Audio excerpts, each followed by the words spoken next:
The itch began in a place I could not reach, not skin, not muscle, deeper, as if a splinter, the size of a thorn branch, had slid into the marrow, and the marrow had decided to keep it.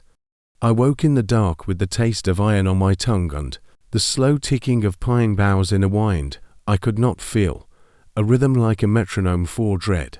The cabin boards were cold beneath my back, and the air held the quiet of a church for the congregation has gone home. I traced the old scars along my ribs and told myself this time would pass without incident, because I had taken precautions, because I had learned the science, because a man can outstubborn his own ruin if he stands very still and keeps his breathing slow. The mind lies easily to the body, and the body returns the favor. The pattern of nights had grown predictable since the last moon, a grim calendar written under the skin. Day 1 brings the ache under the fingernails, a soreness as if something were trying to lever the nails off from beneath. Day 2 brings the pulse in the teeth and the ringing in the ears, a thin silver tone that seems to come from the horizon itself.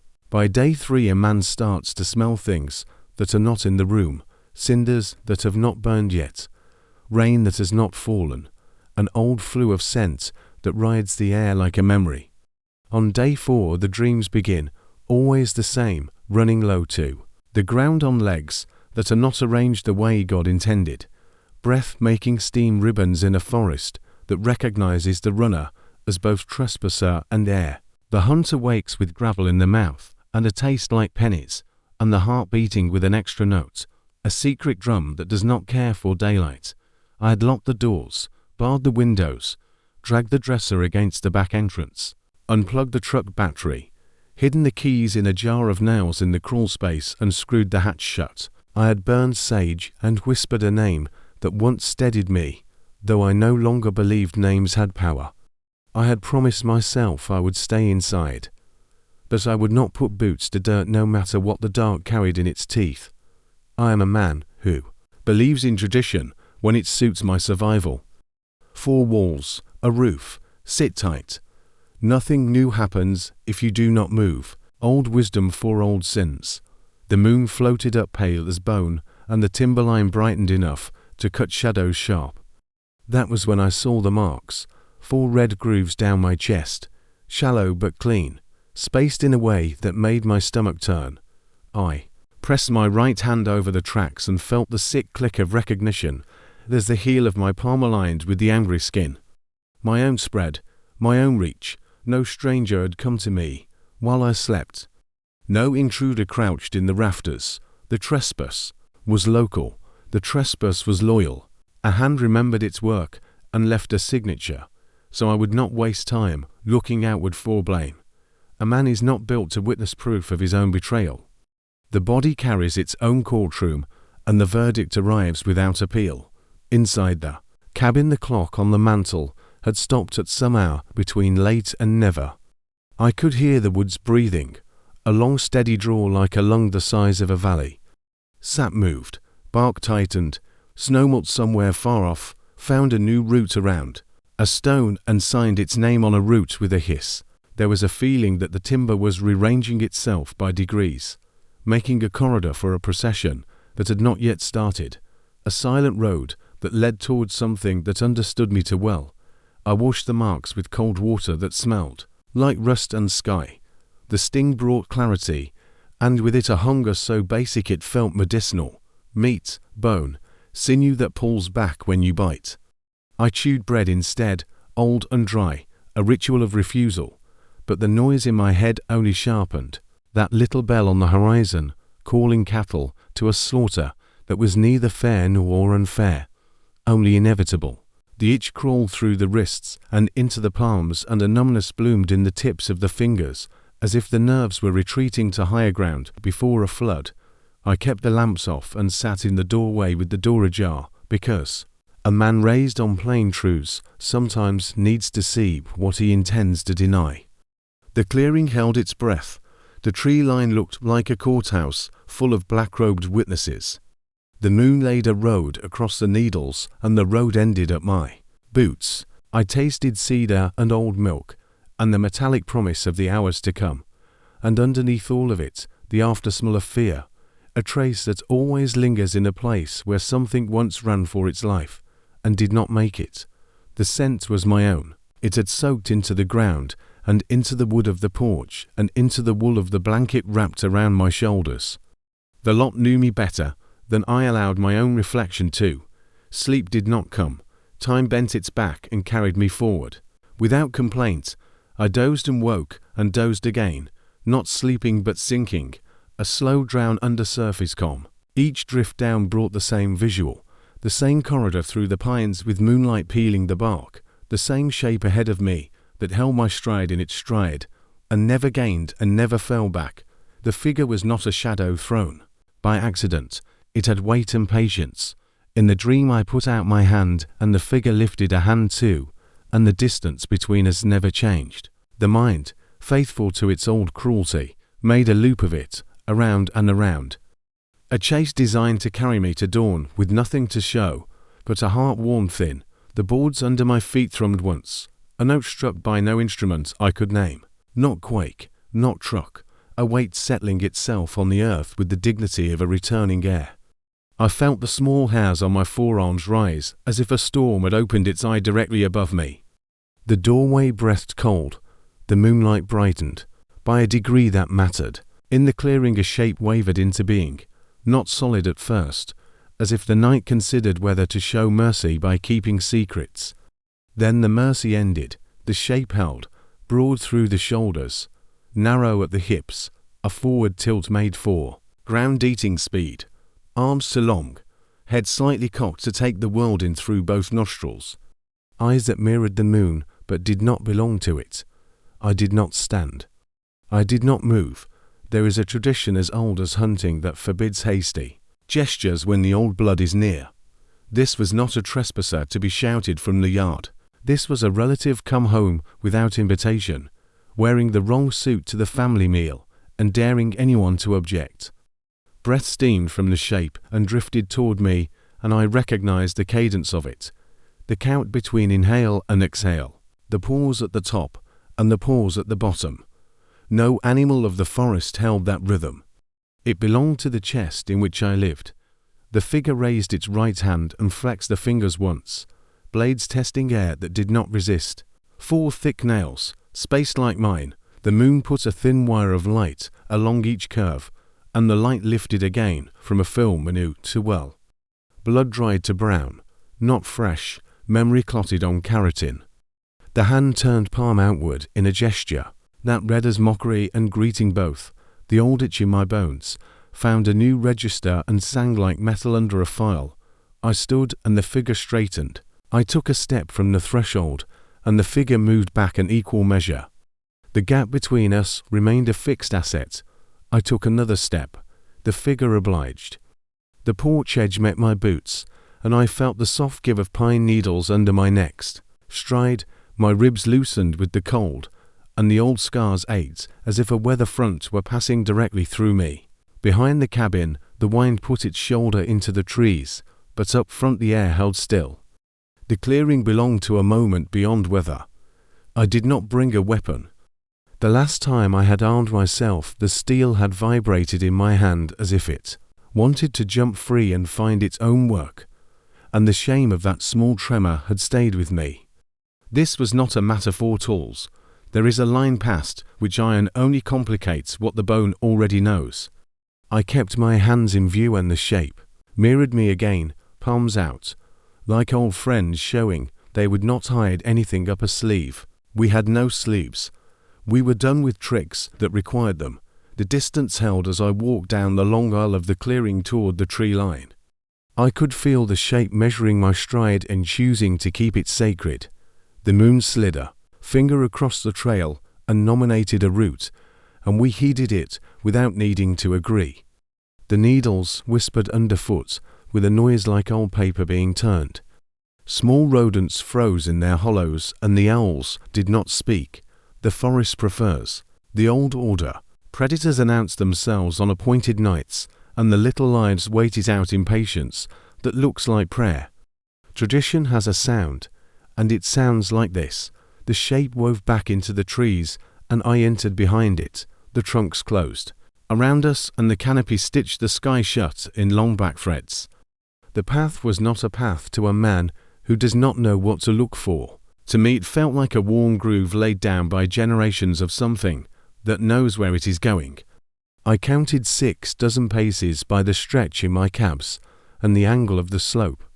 My lungs adjusted to the colder pockets that collect where the land dips and hold guard over the wet smells. I could pick out the musk of fox and the sour of bear and the green slash of broken fern, and behind those came a layered scent like a photograph left in an attic 4 years, then taken down, dust, old breath, a trace of soap from another season, a note of cedar that belonged to a porch and not to these deeper ranks.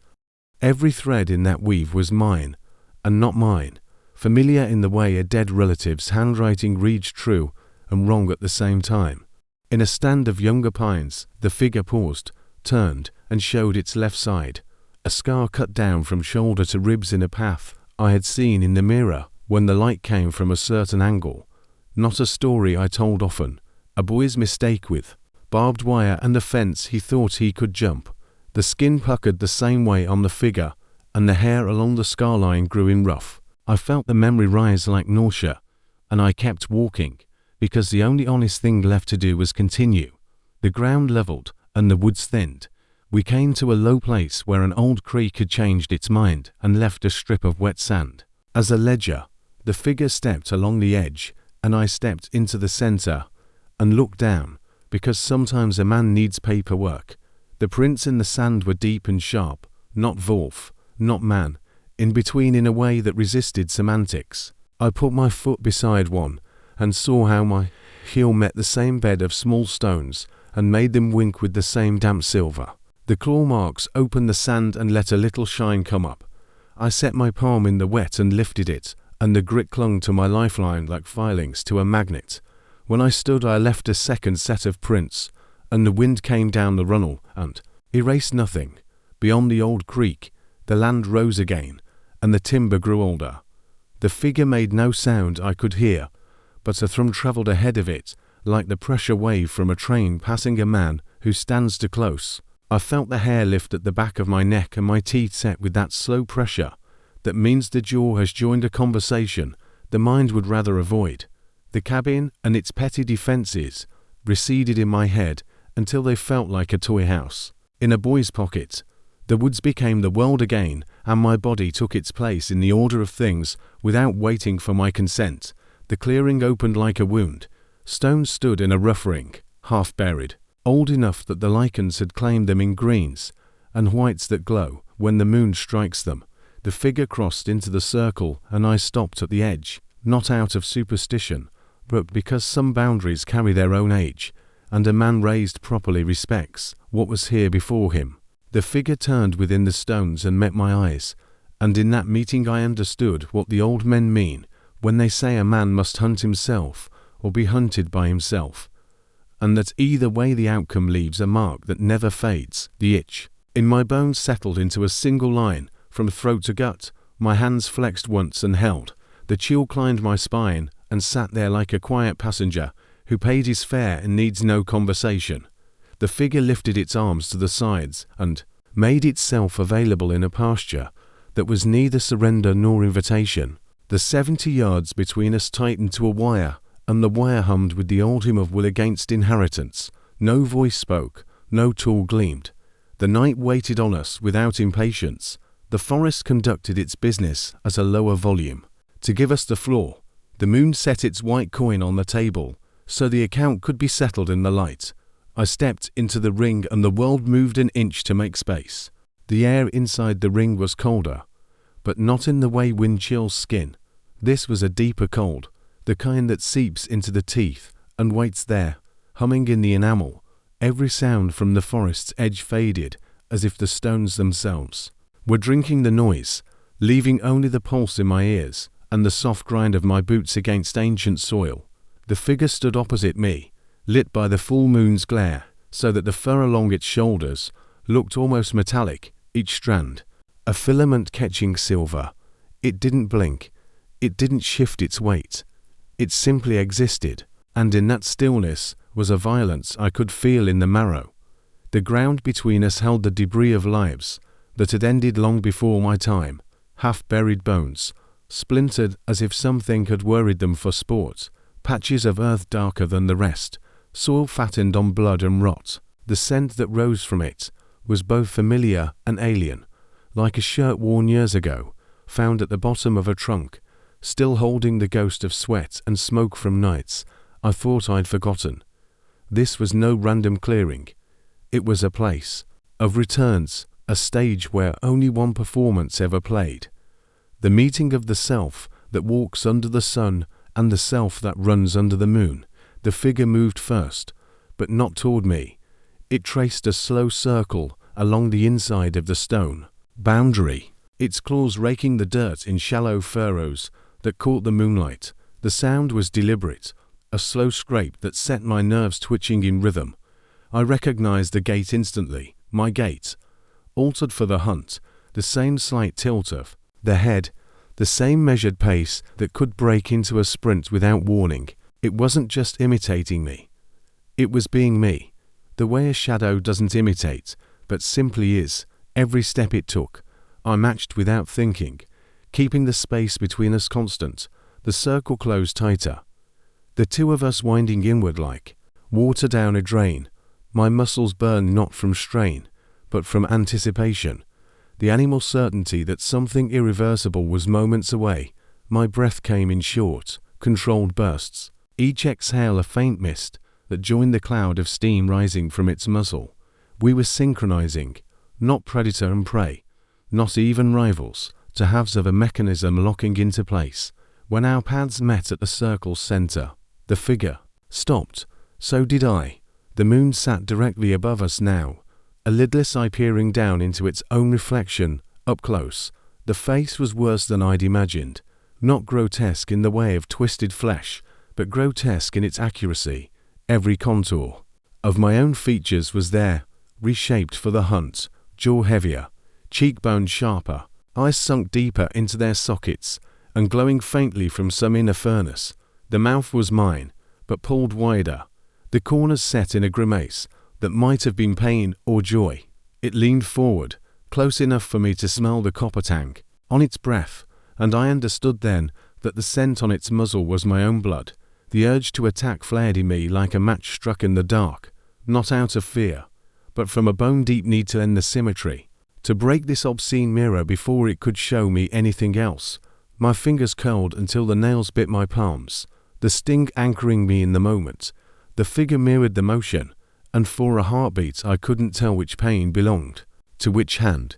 A sound rose from deep in its throat, low and resonant, not a growl, but something older, a sound that belonged to caves and unlit places, to the first creatures that ever understood they could eat what looked like themselves. The ground trembled underfoot, not from any quake, but from the weight of something moving just beyond the stones. Shapes flitted between the trees, tall and narrow, their eyes catching the moon in quick flashes, an audience, silent and still, as if the forest itself had brought its kin to witness what would happen here.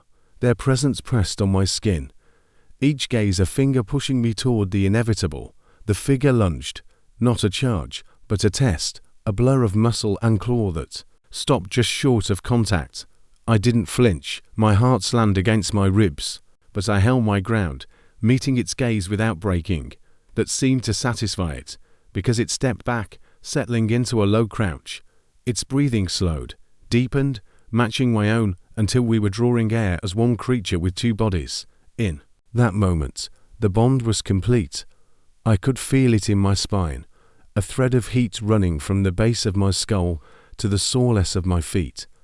The figure's hunger became my hunger, its patience my patience. It wasn't here to kill me. Not yet. It was here to claim me, to bring me fully into whatever pack waited in the shadows beyond the stones. The realization didn't frighten me. It hollowed me out, the self I had been. Before the first change, the man who locked doors and whispered names for protection was gone, replaced by something that understood belonging in a way no human ever could. The figure knew this. It leaned closer again, until its breath mingled with mine, and the heat of it filled my lungs. When it turned away, I followed without hesitation. The stones parted like a gate, and the forest opened before us. The path ahead lit only by the silver of the moon and the faint glow of eyes, watching from the dark. My legs carried me forward in silence, the rhythm no longer my own, but ours. Each step was a surrender, each breath a thread tiny tighter. To the thing that wore my face, we walked deeper into the trees, the night swallowing the clearing behind us, the cold giving way to the warmer air of a hunting ground claimed and kept for generations. Somewhere ahead, the scent of prey rose on the wind, sharp and vital. My mouth watered.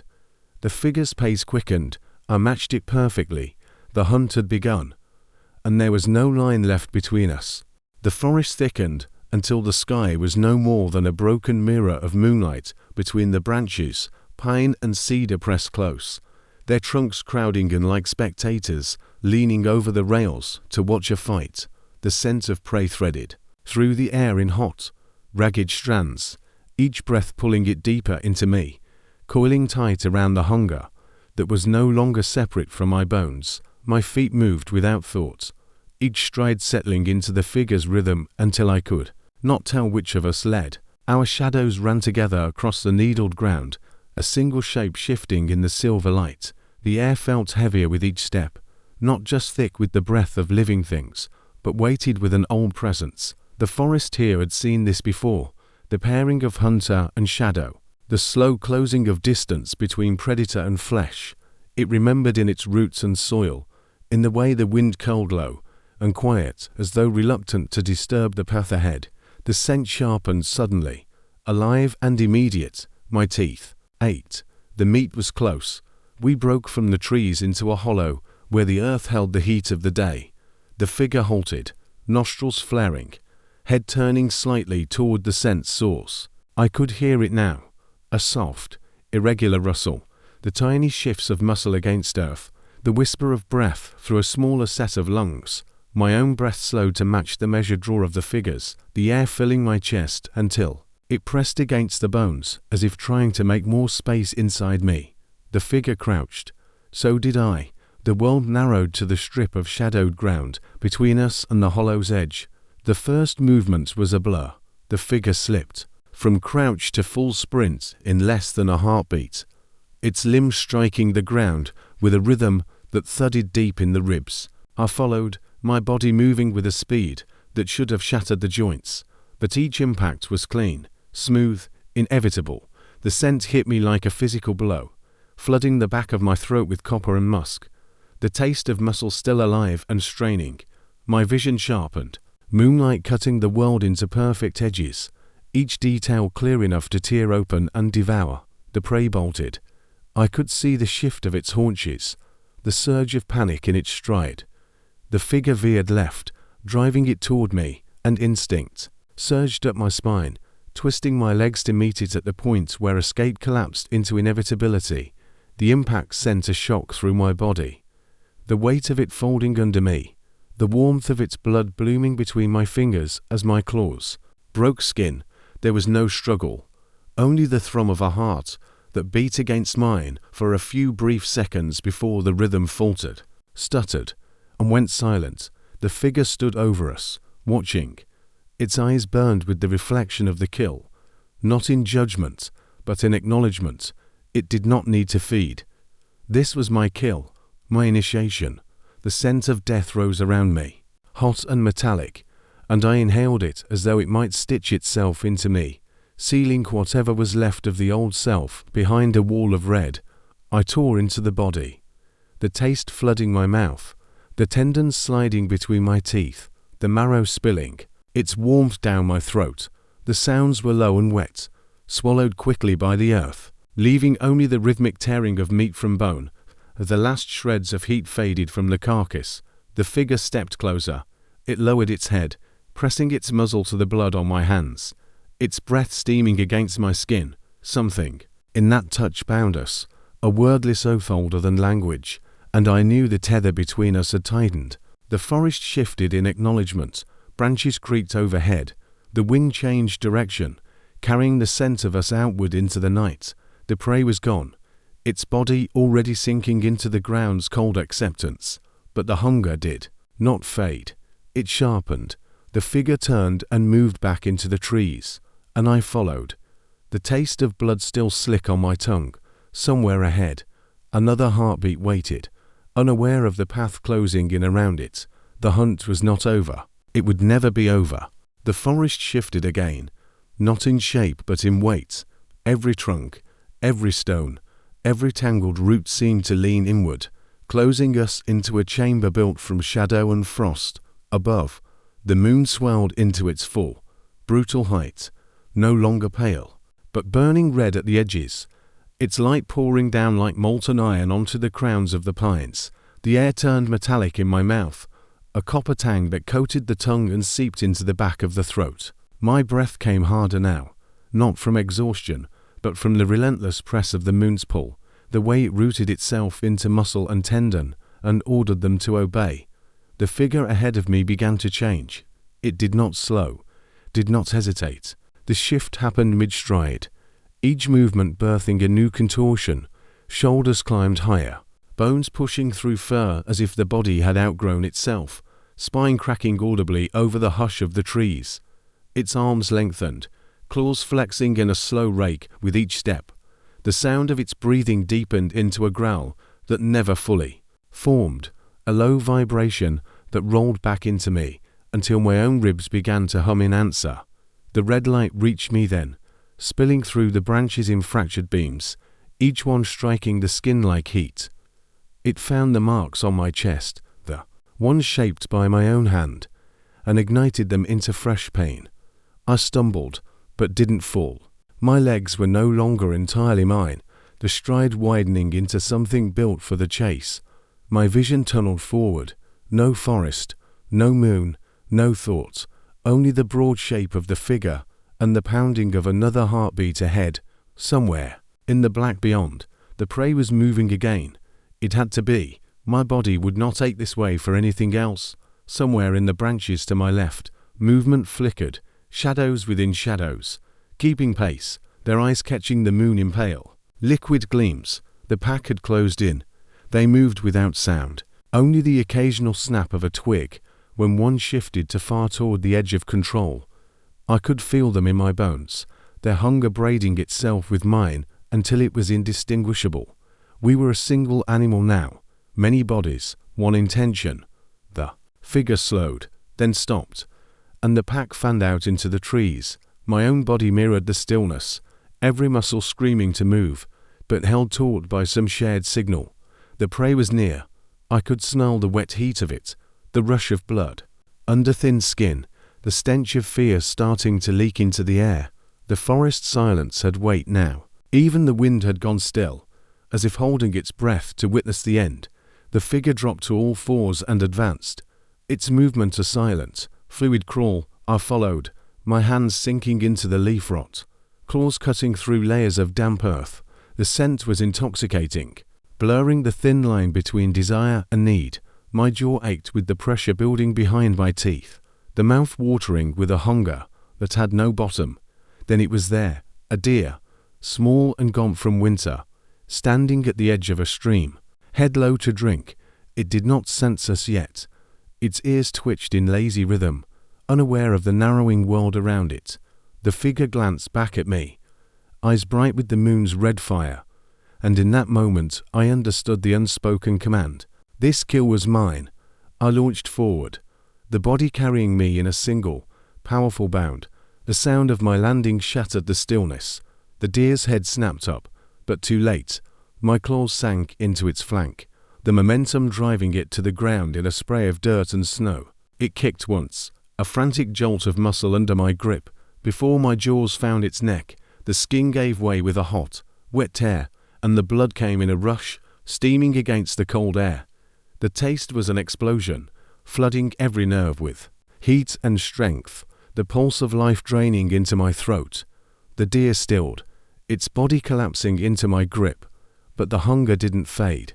I tore into it, ripping flesh from bone, swallowing chunks whole, the sound of my feeding mixing with the low growls of the pack as they watched. They did not move in.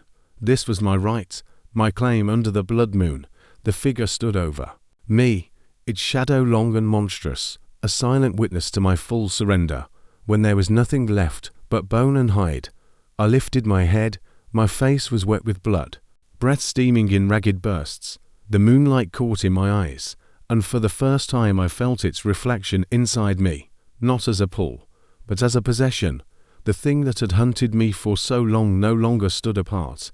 It was in my stride, my breath, my hunger. It was me. The figure turned then, vanishing into the trees without a sound, and I followed, the pack falling in behind. We moved as one, the forest parting for us, the red moon watching from above. The hunt was not over. It would never be over. The forest no longer felt like a place made of trees and soil. It had become a vein, pulsing with the life that fled ahead of us. The ground vibrated under the synchronized thud of our strides, each impact sinking deeper than the one before, a pounding rhythm that seemed to echo from the earth's core. The scent trails wove and doubled, crossing themselves in panic loops, but they could not hide from us.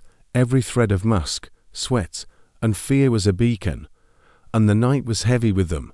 The pack fanned out in a seamless arc, eyes flaring silver in the dark. Some took to the underbrush, bodies low and silent, their movements cutting through the ferns without stirring a sound. Others bounded through the trees above, claws hooking into bark, leaping from trunk to trunk with the precision of creatures born to hunt in 3 dimensions. I was in the center, and the figure, my mirror, my other, was ahead, its form a black absence in the moonlight, parting the night like a blade. Through cloth, we drove the prey before us, not yet striking. This was the part that wasn't about hunger. This was pressure, herding, the building of terror, until it became so thick you could smell it leaking from skin. I could hear it in the breath of the things we hunted, fast, ragged pulls that grew sharper as their lungs began to fail. Each step we took stole air from them, closed the world tighter around their pounding hearts. A scream split the dark. Human, not far. It lanced through me like lightning, igniting the marrow with something more dangerous than hunger. The pack pivoted as one, angling toward it. The figure didn't look back, didn't need to. I knew the command without words. The trees broke suddenly into a clearing, the moon spilling red light over a collapsed tent and the remains of a smoldering campfire. The smell of wood smoke tangled with the sweeter, more intoxicating scent of fresh blood. Two shapes moved near the fire, one crawling backward on hands and heels, the other sprawled unmoving, the ground beneath it dark and wet. The crawling one was young, male, eyes wide enough to reflect every member of the pack circling him. The first to strike came from above. One of the pack dropped from the branches, landing on the boy's legs with a crunch that was swallowed by his scream. Another wolf shouldered in from the side, pinning his arms, but they didn't kill him. Not yet. This was the final collapse, the moment when every avenue of escape was stripped away. His head whipped between us, searching for anything human, and his gaze fell on me. For a heartbeat, I hesitated. Some fragment buried deep clawed its way up, screaming to turn away, but the figure stepped into view then, its silhouette blotting out the moon. It moved closer until our shoulders almost touched, and I felt the tether tighten, the bond pulling every shred of will into alignment with the pack's. The hesitation cracked and fell away. I lunged. My weight drove him flat, my claws sinking into his shoulders. He thrashed, kicked, made sounds that didn't carry the shape of words anymore. My jaws closed on his throat, not in a killing bite, but a slow, crushing hold. Feeling the panic pulse against my tongue, the others closed in, teeth and claws working, shredding flesh, pulling limbs apart in a frenzy that sprayed the earth with heat. When the pulse finally stilled beneath my grip, I tore free, the skin ripping away in a wet snap.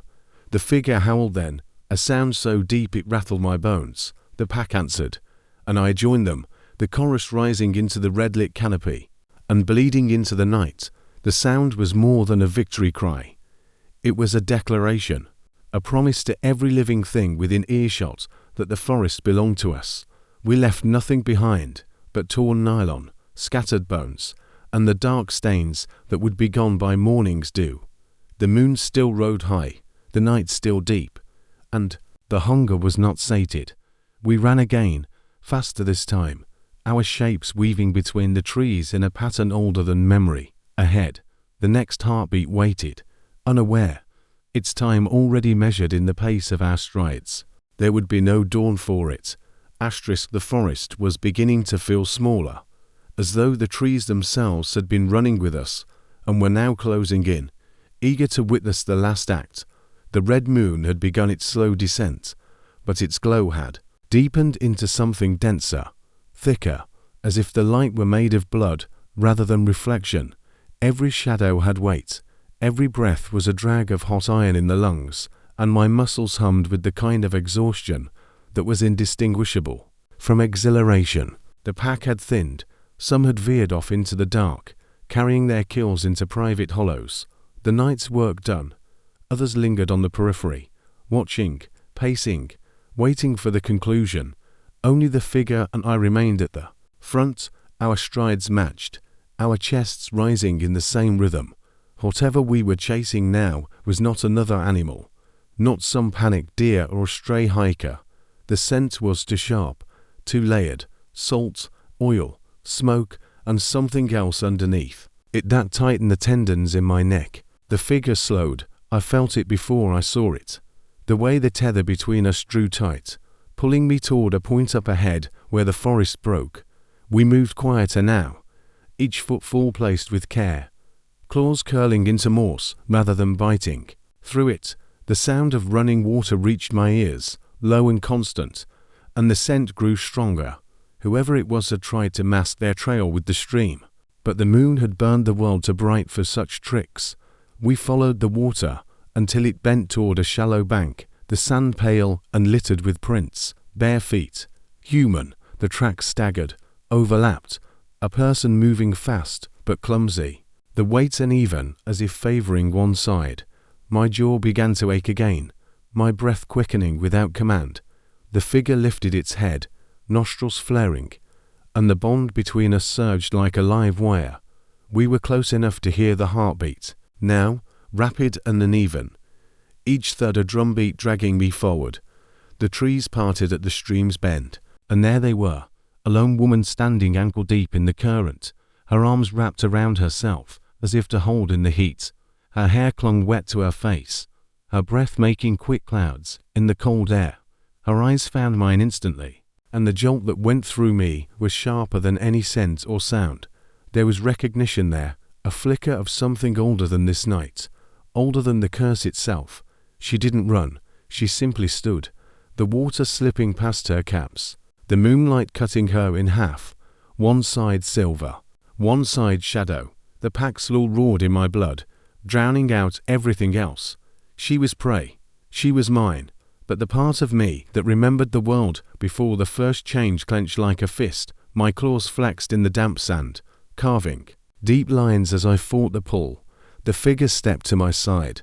I could feel its heat, the red moon's glow burning along its shoulders. It leaned close, the slow, deliberate curl of its breath against my ear, binding the moment into inevitability. The tether between us became a chain, and the chain dragged. The woman didn't move. Even when we advanced, her gaze didn't flinch from mine, didn't plead, didn't harden.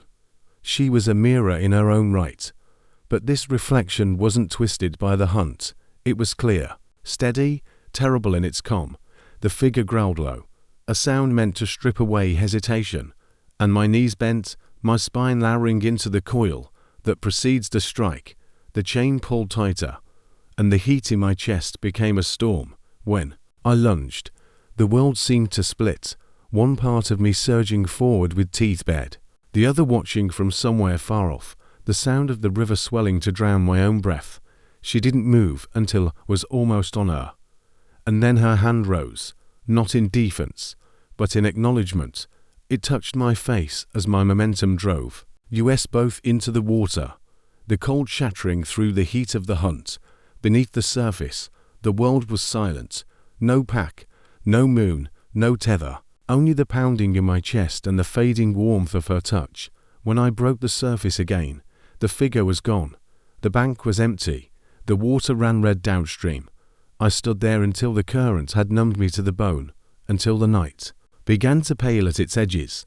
The tether between us had not broken. It had only sunk deeper. The forest was different when the moon began to fade. The red had bled out of it, leaving the sky pale and sickly, as if the night itself had been flayed. The pines stood still, their black silhouettes stripped of the depth and menace they had worn only hours before. The ground was littered with what the dark no longer had the decency to hide. Ragged pieces of fur caught on branches, streaks of drying blood along the roots, claw marks raked into the earth, like signatures carved in haste. The hunt was over, but the memory of it clung to the air like smoke. I walked without knowing where my feet were taking me, the morse and needles muffling each step. My body ached, every joint swollen, every muscle bruised by the violence it had carried out. The scent of prey still hung on me, soaked into skin and claw.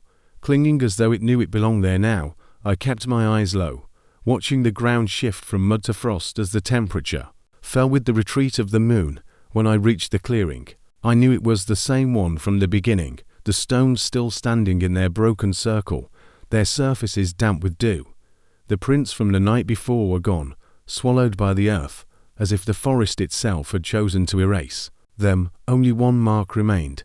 In the center of the ring, the sand was pressed down in the shape of a body, long and narrow, the edges softened by the slow breath of the wind. I didn't need to touch it to know it was mine. The tether hummed faintly inside me, no longer pulling, but never slack. The figure was out there still, somewhere in the quiet beyond the trees, watching without watching, waiting without hurry. I could feel its satisfaction, its patience. It didn't matter that the moon had passed its height. The next would come soon enough, and when it did, I would not resist. The bond had been sealed in blood and bone, and bonds like that don't loosen.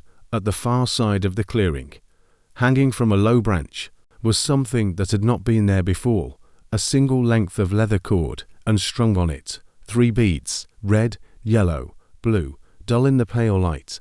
They swayed slightly in the breeze, clicking softly together. I stood beneath them, the cold sinking deep into my chest, and stared until the edges of the colors blurred. The sun was close now, its first weak light breaking along the horizon. I turned from the beads and stepped out of the ring. My shadow followed me across the frost, long and crooked, stretching ahead into the trees where the figure waited. The forest swallowed me without a sound, somewhere far behind. The beads knocked gently against each other, keeping time for the next moon, and for those who hunger for more, step deeper into the shadows with our ultimate werewolf horror playlist links in the description below. In the world of horror, the scariest things happen when you least expect them, and trust me, you don't want to be left in the dark. Welcome to the darkness.